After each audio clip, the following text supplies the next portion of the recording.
What's up, everybody, and welcome back to my channel. It's your girl, the Lazy Girl World, if you didn't already know. Today we are talking about Agents of S.H.I.E.L.D.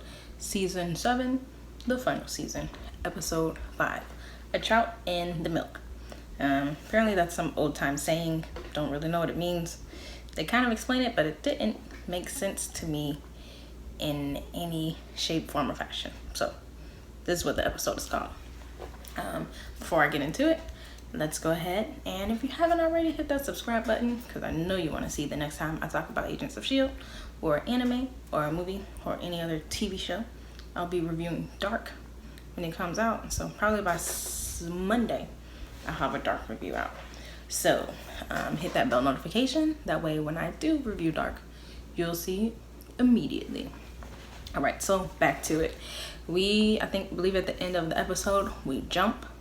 And so now at the beginning of this episode, we are now in 1973. So we catch up with everybody, well, almost everybody. We catch up with May, Coulson, Daisy, and Sousa. And they're on the streets just trying to get new clothes. Obviously, Sousa is out of sorts because at this point in time, he would have been dead. And so now he is alive and he's seeing all of these clothes and he just hates it so much. He's like, these clothes are not functional. And so he doesn't change clothes. He actually just stays in his suit the entire time, just stays in a suit. And so the first order of business for those four, I believe, is to go and find Enoch, because obviously he's been there since the 1930s, so he's been waiting 4 decades for them. Yeah, decades. He's been waiting 4 decades for them, and last episode he was kind of salty. Well, he's been kind of salty since they left him in 1930, so he's very salty now. So they go down there to the bar that he's been working in the entire time that we see in episode 1. So they're like, oh, it's like a super secret hideout for top brass.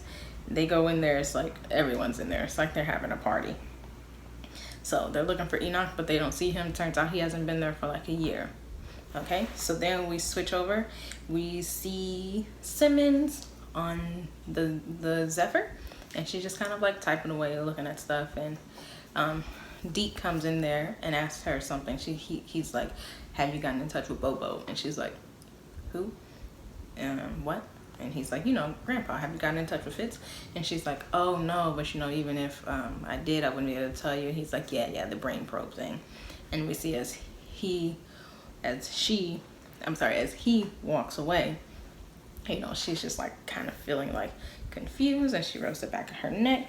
And I thought it was going to be like her spine was broken or something. They had put something in the spine because her spine was bulbous, okay? But I guess that's just her regular spine. But it turns out that there's we see like a glowing light, 3 little dots inside. So we can assume that's like a tracker or I don't know, maybe a memory wipe of some sort. Who knows how long it's been there, actually. We don't know. They don't tell us. And then we go on and we see Yo-Yo and Mac. And they are they went and checked out the lighthouse. I don't know why they went and checked out the lighthouse. But they decided to go down there, check it out, I guess make sure everything's okay, because it was supposed to have been decommissioned in 1972. But they get down there, they realize it's not decommissioned. There's someone down there. There's some fishy going on. So we kind of flip back to the bar, and they're like, okay, basically there's a whole party down there. We see General Stoner down there, which it's either Stoner, which he's like from early seasons of Agents of S.H.I.E.L.D. and he's actually Patrick Warburton, I believe his name is, from Emperor's New Groove. He was Kronk, and from Rules of Engagement. I forgot how much I loved him as a character. Obviously, I just like his voice. He's hilarious, just hilarious. Makes me want to watch Emperor's New Groove again. But I digress. And so, they're all super excited, and General Stoner says something. He's like, blah, blah, blah, the person you've all been waiting for, my boss, Wilfred Malik. And the entire team is shocked because Wilfred Malik is not supposed to be alive in 1973. He should have been dead 3 years ago or a year ago. He should have been dead already. So turns out I missed the part at the end of the last episode where a chronicom came up to Wilfred Malik and was like, they left me behind so that I can help you. So it turns out they helped him by helping him not die, okay? So he's alive in 1973 when he is not supposed to be. And the team is flipping out, okay? And then, so Sousa's like, okay, well, if he's alive, why did you guys fake my death and then bring me on the Zephyr? You could have just left me there. I could have killed him, took him out. We wouldn't be here now with him being the head of S.H.I.E.L.D. It's been a whole crazy situation. So then, through a series of events, I can't even remember. Funny thing is, I just watched it again today. Can't remember. They find out, oh, not through a series of events, I do remember. They find out that they are getting Project Insight ready. Yeah, so they find out that, you know, they're getting Project Insight ready, and Project Insight will allow them to be able to use like rays and lasers and all of the satellites and all of these things to be able to take out a threat before it becomes a threat. Which is, I feel like that was in like Captain America Civil War. Or maybe I'm tripping, but I feel like something like that was in Captain America. Yeah, that's 40 years before it was due. So now in 1973, they have something that wasn't supposed to be out until like 2010s. And Wilfred Malik is the head of it, and he's making it so that they can take out people. Okay, so May talks to General Stoner and just talking him up about Project Insight. Come to find out, they're 3 years away from launch for Project Insight. And so they're like, okay, we can stop this now. We don't have to, you know, in 1976, you know, even though Wilfred Malik's still alive, supposed to be dead, 1976, they'll launch it. We can stop it in 1973. So they're still just kind of down in the bar, just checking everything out, listening, trying to make sure Sousa doesn't get seen, because he's supposed to be dead. Obviously, there are a ton of S.H.I.E.L.D. agents there, so he can't blow his cover. Then Daisy ends up talking to Gideon Malik, which is Wilfred Malik's son, and she finds out from him that he also has a brother, Nathaniel Malik, who doesn't care anything about his dad's business. But she finds out from Gideon. She's like, oh, does your dad, you know, have a lot of secrets? And he's like, yes. And she's like, does he often tell you the secrets? And he's like, yes. And he ends up telling her essentially that he doesn't work in his office anymore. He kind of like has this secret tucked away office now. And she's like, okay, cool. And he's like, let's get out of here. And she's like, no. So Sousa comes and rescues her and pretends to be her fiance. So then Sousa and Daisy take off and they go to find Wilfred Malik's base of operations, wherever he's been doing all his little stuff at. And they go and find it, and Sousa's like, how do you know how to get in there? And she was like, I was here in the 1930s, because she knew exactly what to push. And so they go in there, they see he has like, in his little secret room, he has like computers and everything set up. So she goes in there and hacks it. She's like, hey, no firewalls. Great thing about 1973. So she goes in there, sees that Project Insight is targeting people from S.H.I.E.L.D., targeting the Avengers. So she sees Bruce Banner's on there. She sees Peggy Carter's on there. I'm sure, you know, Howard Stark's on there and all of the other people. So basically, Wilfred Malik, with the help of the Chronicoms, is trying to take out all of the Avengers. And then that'll kind of crumble S.H.I.E.L.D. in the future. It'll help the Chronicoms. So then obviously they're wondering like, well, how does Wilfred Malik have these names? Because how does he know about Bruce Banner as a child that will become the Hulk? Like, to him, Bruce Banner should be a nobody. So we know, obviously, but they don't know. So then we cut back to the bar. Malik sees Coulson, and Wilfred Malik sees Coulson, and he's like, hey, how are you? He tries to chat him up, and Coulson gives him a fake name, and he's like, cut the foolery. I know who you are. I remember you from, 1931 or whichever one of the time jumps it was. And, he's like, you're not getting out of here. And then, boom, Chronicoms come out all black looking like the FBI. And so they kind of have to make a quick getaway. So what happens is Daisy ends up taking Nathaniel Malik hostage. She's like, yeah, you can get us or you can let us go because we got your little punk son. And so Wilford Malik, obviously, that's his kid. You know, everybody's a sucker for their child. You'd be like, okay, y'all can go. Leave my son alone. So they escape and they leave the son on the steps. So the son sees when the Chronicoms still come after them. Wilford Malik doesn't go after them, but the Chronicoms do. And Daisy finally uses her powers and she kind of like air blasts them or shock waves them. What's her name? Earthquakes them. Her name's Quake, so she uses a quake of air and knocks them back against the wall. So Nathaniel Malik sees it and he's just like, wow, that's crazy. And then we don't see that anymore. So then after she kind of quakes those guys, knocks them out, Nathaniel Malik sees it. He now pulls up, skirt, says something about how he had been abandoned for 40 years and he was able to get a great car for them and everything's great and amazing. So the Chronicoms decide after realizing that Malik has let them get away because they had a son, you know, that there are emotional ties, they decide they're going to change their plans. They're not going to stay in 1973. So everybody gets back on the Zephyr and then all of a sudden time on the clock starts changing and everybody's like, what's going on? Is it supposed to do that? Jim was like, I don't know. I think the Chronicoms have changed their plans. And they're like, what do you mean they changed their plans? She's like, I don't know. This isn't exact science. Apparently they've changed their plans. So Yo-Yo tries to get off the plane, the Zephyr, before they jump. Because obviously if she can use her speed to yo-yo off, she won't be able to yo-yo back. Because, you know, they've already jumped in time. She wasn't because her powers still suck for some reason. So they jumped to 1976.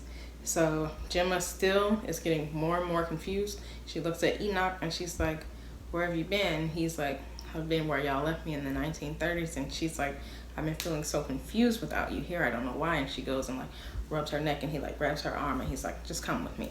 Then Sousa comes up and he's like, yo, well, why did we just jump? She's like, I don't know. And Deke comes up, gotta defend his grandmother. And he's like, back off, man. And Sousa's like, no, you back up. We're all having a hard time here. I'm out of place.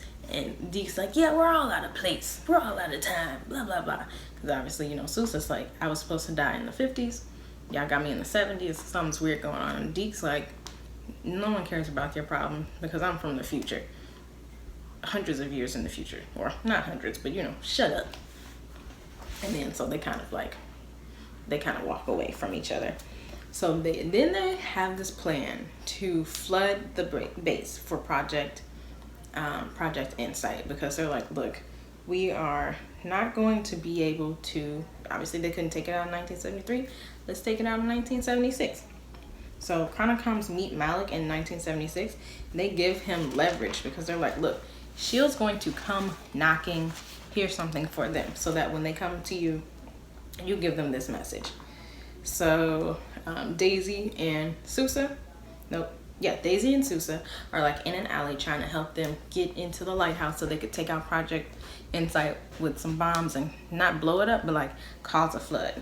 So they're in the alley. She's like ticking away. There's a firewall. She shows Sousa a camera. He's like, wow, how did you do that? She zooms in. He's zooming in. Thinks it's the most amazing thing in the world. But he's supposed to keep an eye out, but he like turns his back because she asked him to open something. And man, Nathaniel Malik comes out of nowhere, bow, ices them. Okay, so they're knocked out. So then he's like, I'm happy y'all came back into my life. And you're like, what are you talking about, sir? So then it skips to Yo-Yo and Deke, and they find Malik in like his little sanctuary castle thing. And Yo-Yo and Deke are talking to Malik, and Malik's like, I knew you would come back, blah, blah, blah. You could try to win, but you can't. Chronicoms are 10 steps ahead of you. And Deke's like, yeah, bow. Shoots him. He's like, he was like, status quo. Yo-Yo's like, why'd you shoot him? He's like, status quo. He's supposed to be dead anyway. So then Yo-Yo goes and gets the envelope, and she takes out what looks like pictures, and she's just like, and we don't know what's in there because they don't tell us anything. But then we go back to Coulson and May. They're still trying to flood the place, even though Daisy and Sousa nowhere to be found. They're like, we don't know where they are. So they decide, they get all their charges set, okay? And then they're going to flood the place. And they're like 5, 4, 3, 2. And then Mac tells them to abort because turns out the Chronicoms learned from when they saw Malik not take out S.H.I.E.L.D. because of his child. They brought Mac's parents, had them in the lighthouse. They were like, you gonna try to flood this or blow this up, you'll kill your parents. So Mac's like, abort the mission. We're going to have to actually go out there and do it ourselves. So he's like, initiate the countermeasures. And so they get out there on the Zephyr and they launch missiles and they blow up Project Insight. And she's like, oh, it was a direct hit. Gemma says it was a direct hit. And he's like, yeah, but we just gave up our position. And it's like, well, they knew you were there anyway, so does it really matter? But I guess they had been kind of like incognito the whole time. Not really sure. I feel like their position was always given up, but maybe they didn't feel that way. So then at the end, at the very, very, very end, so Mac has saved his parents. Project Insight is blown up. Wilfred Malik is dead. Gideon Malik's still alive. Nathaniel Malik has Daisy and Sousa in the back of a truck tied up, and he's driving. He goes to a payphone and he's like, hey, let me speak to Daniel Whitehall. And I feel like Daniel Whitehall is somebody that I should remember, but I can't remember who they are at this point in time. So he says, hey, can I talk to Daniel Whitehall? If you can hear stuff in the background, I'm sorry. Live with roommates, so yeah. So he's like, do you know Daniel Whitehall? Connect me. Daniel Whitehall's in jail. And he gets connected to someone that knows Daniel Whitehall. He's like, I need detailed instructions. They're like, you want me to write it down? He's like, yeah, of course I want him to write it down. You're like, what does it want to write it down? He's like, I want to know if I'll be able to transfer enhanced abilities surgically. I need to find out if it worked. So Nathaniel remembered when he saw Daisy earthquake them two Chronicoms, because he was like, I can be powerful. So now it's like they were trying not to make ripples, but they made the biggest of waves, okay? Because obviously, power people hadn't really been found out.